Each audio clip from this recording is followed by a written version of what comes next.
Hey, hi, how are you? Here's a bit of safety trivia for you. Did you know that according to the National Safety Council, more than 95% of deaths and 86% of medically consulted injuries suffered by workers in 2022 occurred off the job?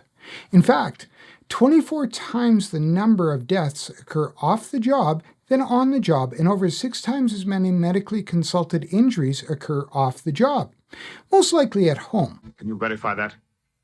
And yes, there's going to be a link in the description. Anyway, I'm in the middle of a sundeck renovation. Okay, you know what? It's a complete teardown and rebuild. Honest, it is. But the foreman, that would be my wife, she suggested I take the opportunity to make some videos about home safety. So maybe a new series. But anyway, here's what I'm going to do.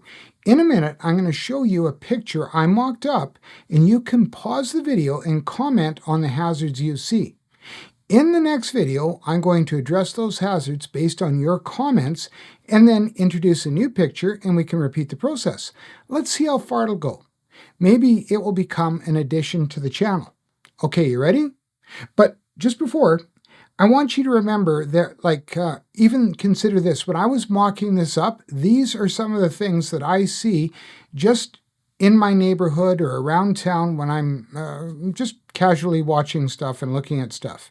But anyway, like I said, let's pause the video and you can make your comments. And now if you've paused it, you likely don't hear me, but if you need, you can always come back. Now, on that note, when you're making these comments and making your suggestions, please make them doable and practicable, not outrageous. One of the problems with home safety is people see safety at work as a hindrance, even more so at home.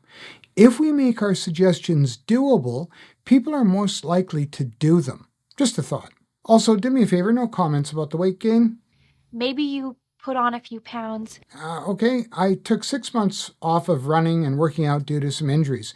I'm a bit sensitive. Actually, I'm just kidding. Go ahead, rib me about that too if you want. I also appreciate your thoughts on this idea of a series. Anyway, that's it. As I've said before, safety and safety leadership are about doing safety regardless of the setting and who may be watching.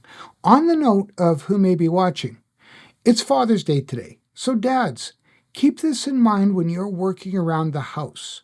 There's young eyes watching you. So let's be safety leaders and provoke safety at home as well. Okay? Take care. Bye for now.